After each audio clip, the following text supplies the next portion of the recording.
Yeah, it's a compliment. That good? That's good. Yeah. I think. Amarius, what type of things did you do today, and what were you trying to prove? Honestly, like I said, today I did bench in the weight room. Really, like I said, for a guy with long arms like me, I was trying to hit a set number. I didn't get that number, but I still work to do. Weren't you said right around 20, 22, something like that? Yeah, it was 22, 23, one of those. I can't remember exactly, but I was shooting for that 25 range, so came a little short, but it is what it is. I know after the combine, I know there a lot of your stats came out of, you were breaking records that were since the 90s. I mean, how did that feel to kind of see your agility kind of hit some of those marks? It was just kind of wild. Like I said, just the whole combine experience period. Just like I said, as a kid, that's something I grew up, wanting to go and wanting to do as a young kid. And then just like being there and running pretty good and then testing pretty well, it just kind of overwhelmed me a little bit. I'm like, dang, like I said, 6 years old, I can remember like, okay, I want to go to the NFL, and it's coming. Like that dream's like hopefully coming true. So. Is the hamstring something that is still kind of lingering from the combine after the 40? I mean, yeah, it is a little bit, but like I said, I've been rehabbing that every day, attacking that rehab. So like I said, I plan on setting up a later date with my agent whenever the time comes to like do my field work and get my field work in. With that workout that you're talking about, what do you want to show the people out there? Honestly, that I'm more than just a big guy, a big tackle. I feel like I can move very well, move like every other, like even better than other guys. Honestly, and like I said, I think I can bend well, move around, show guys I can pull, get on the edge, and big splash plays. That's where that comes from. So.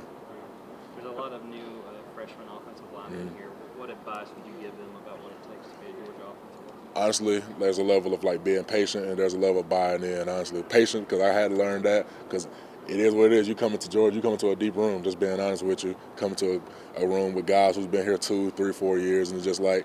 You can either, buy in the program, learn, get in the playbook, learn from the older guys, or, it's gonna be a hard, long year, honestly. So, like I said, as long as they buy in, listen to coach, listen to the guys around them, they'll be good. Speaking of those guys that have been there for a long time, I mean, Truss coming back, Ratledge coming back. How big is that for that unit, and how important is it to have those veteran leaders in there? It's definitely important just because they were like very key leaders for the past 2 years since I've been here. Like I said, been playing. Like I said, those guys are definitely going to be the leaders of that room. So, like I said, for the young guys, I think they need to get around them as much as possible and learn as much as they can, soak up that information that Tate and Tress will provide for them. So, as long as they do that, they'll be good. Amarius, people's knock on you is that you started 8 or 9 games. Just what would your response to that be?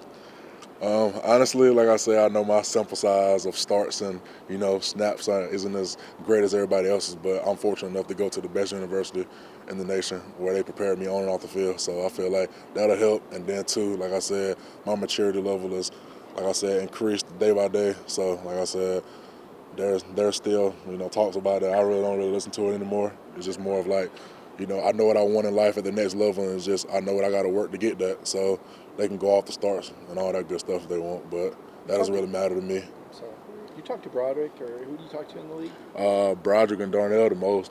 Talked to both of those guys a couple days ago. So what do they tell you as far as the transition? Really, this is just a long process. Like I said, take it day by day. Don't get ahead of yourself. It's going to be long meetings, a lot of interviews, and all that good stuff. So, like I said, put your best foot forward and every day attack it. So. You smile a lot in your interviews. I don't think it's just media training. You seem to really enjoy what you're doing right now. I'm blessed, man. Like I said, I'm a friend of you guys. I'm at the Georgia Pro Day. I got a lot to be thankful for. So why not smile? Were you super happy with your 5:07.40 the first time? Did you impress yourself? I ain't gonna say super happy because I know I can run faster than that. My 10-yard split is what got me. On my start, I knew exactly what I did wrong. I got the information. I ran 5:07. I called my agent immediately. I told him what I did wrong before he even said a word. And he was like, "Yep, we can run again." I'm like, "Okay, that's what we're gonna do." So you're gonna run in April then at the next pro day? I don't know. A lot of teams telling me that was like the 5-0 is pretty good, so I might stay there. I might stay there. What was the goal though that you were like you said? Oh, I wanted to break that 4.9 bad, and I like I know I can. It's just that 10-yard split. That 10-yard start got me a little bit. How much did playing against guys like Trayvon Walker, Jalen Carter in practice that maybe NFL teams come to see all the time help you as you get ready to go play off? It helped a lot because, like I said, those guys, highly touted guys. Like I said, they're doing very well in the league right now. But like I said, going against those guys definitely prepared me because Man, I remember coming in freshman year, man, practice was miserable. They made my life very miserable freshman year just going against those guys. So I'm very thankful for, what they did for me, whether that's make me become a better O-lineman in practice. And then, like I said, just talking to them, like, in my off time, what can I do better? What do you see from me in my sets? Like how do you, see me as a tackle and all that good stuff? Like, basically just getting little nuggets, like, how I can perfect my craft and how I can, learn off them, too. You said you talked to Broderick and Darnell the most. Obviously, the Steelers are one that you've been mocked to. Coach Conlon was here today. What would it mean to go play with those two guys again? It'll mean a lot, like I said. Just reuniting with the Georgia guys again. Guys like, Darnell, of course, Broderick and George, just like I said, we got a bond, and, what I'm saying? It'll be great spending however much time I can possible with them, however long I would be there. So that'll be definitely nice. What would it mean to be possibly back in the Monken offense again, blocking the Ravens and being in that system again? Yeah, that would be good, too, just because I said I'm kind of familiar with the stuff that Monken does. Like I said, we still carry that play style here at Georgia, so really, like I said, it'll be very familiar play style, and then the coaching style, of course, because I've been 2 years with Monken, so like I said, that'll be definitely something I look forward to. NIL's kind of become a big issue again. People are talking about it. Coach Saban's in Congress. The value of playing at a place like Georgia versus the paycheck of maybe making more somewhere else. How do prospects look at that? We've heard some of the recent recruits talk about that. What advice would you give in terms of the value of Georgia versus the value of the upfront money? I don't really focus too much on NIL, honestly, just because I feel like as long as you get on the field, you do get on the field, the NIL will come off the field. So like I said, I try not to, get involved in that. I know it's changing a lot. But just like I said, there's teams becoming stacked, and like NIL, like I said, it's very powerful. And I salute to the guys whoever making their money, make your money. Don't get me wrong. But like I said, it's definitely becoming powerful enough where you building kind of like super teams. And like I said, to the guys who use it well, hey, good luck to them, you get your team off NIL, then that's on you. All I gotta say is they got to be ready to come Saturday to play. That money NIL ain't gonna be there forever. The big bucks come at the next level. So, What do you expect to see out of Monroe Freeling this year as he moves into the second unit program? I expect a lot from him. A guy who, like I said, as a freshman, filled in a lot. Got some major playing time. Like I said, I look at a guy who's hungry. Really, like I said, he was really rotating in behind me and trust on. So a guy who's more familiar. He knew the plays when I was here, so I definitely know he has a grasp of the playbook now. Like I said, it's gonna be. I definitely expect him. Like I said, take that next step of, like I said, that rotating. I want to say that rotating thing like we did with Broderick and Warren my sophomore year. So like I said, I expect big things from him this year. What kind of leader do you think Ernest can be, as he's in his second year as a starter? Oh, yeah, definitely a great leader. Ernest is a great player. Like I said, he's kind of like Monroe almost. Like I said, he had to go through that learning year freshman year. But like I said, last year he got a whole year starting under his belt. Man, I expect, like I said, some crazy things from him. So.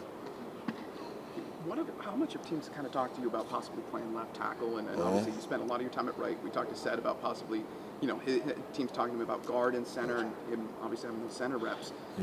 How much have you kind of talked about that possible eventual shift to left tackle and stuff like that? Gotcha. Yeah, it comes up a lot, honestly. Like I said, I don't have any snaps on tape at right. Not I'll say at left, but like I said, in practice, I do spend a good deal of my time for the past 3 years at left. So like I said, the experience in the game is not there, of course, but like I said, I do practice and I don't mind playing left.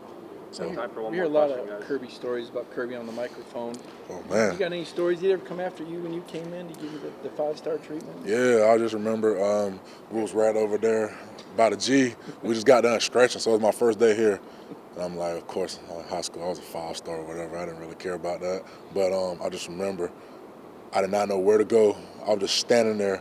We broke it down, and I'm big for my freshman year, just being honest with you. I just remember standing there, and I hear the microphone cut on, like a boom. I was like, oh, snap, he finna get me. And I just hear him screaming and yelling, like, oh, my God, we don't care about you being a 5-star. If you don't find out where you're going, I'm going to roll you. I was like, oh, my God.